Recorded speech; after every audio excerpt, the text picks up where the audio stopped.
ada TW ada di sini, Pak. Presiden RI Prabowo Subianto belakangan ini menjadi sorotan karena terkejut ketika melihat bos Arta Graha Tommy Winata atau kerap disapa TW.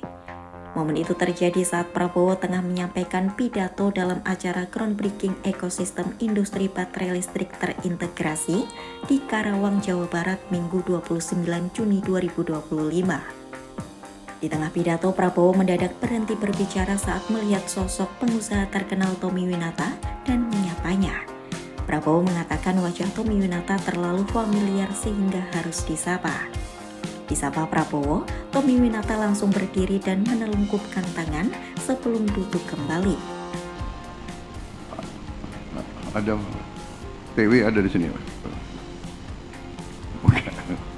Muka familiar itu, jadi harus saya sapa juga. Lantas siapa sosok Tommy Winata yang membuat Prabowo kaget?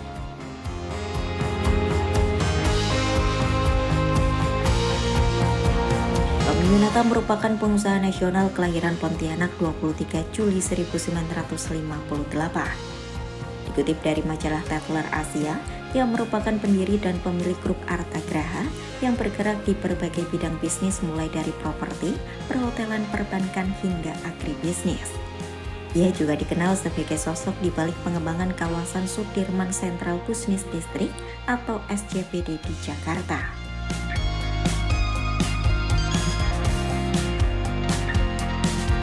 Penelusuran Kompas.com latar belakang Tommy Winata berkembang menjadi salah satu versi.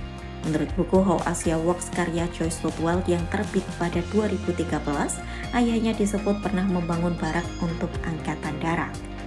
Namun Tommy lebih suka mengatakan bahwa dirinya memulai karir dari bawah dengan menjual es loli dan mencuci mobil.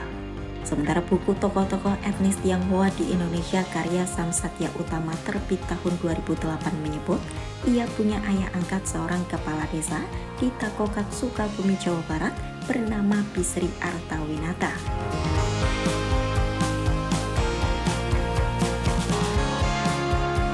Pada 1988, Tommy Winata bersama Yayasan Kartika Eka Paksi membangun Arta Graha Group dimulai dari mengakuisisi Bank Propolat dan mengubahnya menjadi Bank Arta Graha. Di tengah krisis tahun 1997, Tommy juga dikabarkan terlibat menyelamatkan Bank Arta Pusara bekerja sama dengan Bank Indonesia dan mengubahnya menjadi Bank Arta Pratama. Ia juga mengakuisisi Bank Interpasifik dan kemudian melebarkan sayap usahanya ke bidang properti. Proyek-proyek propertinya antara lain Hotel Borobudur dan SCBD.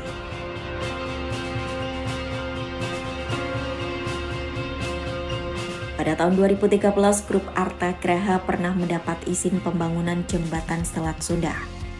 Pemerintah saat itu dikabarkan menggelontorkan dana hingga 10 triliun rupiah untuk mendukung rencana tersebut.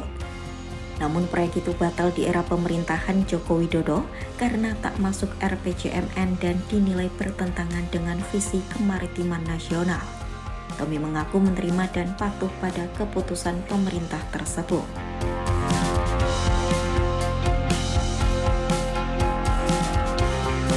Di luar dunia bisnis, Tommy Winata juga dikenal peduli serta aktif dalam isu lingkungan dan sosial. Melalui Yayasan Arta Graha Peduli, ia terlibat dalam berbagai program kemanusiaan dan konservasi. Salah satu fokusnya adalah pelestarian harimau Sumatera yang semakin terancam punah sebagai bentuk komitmen terhadap kelangsungan ekosistem Indonesia.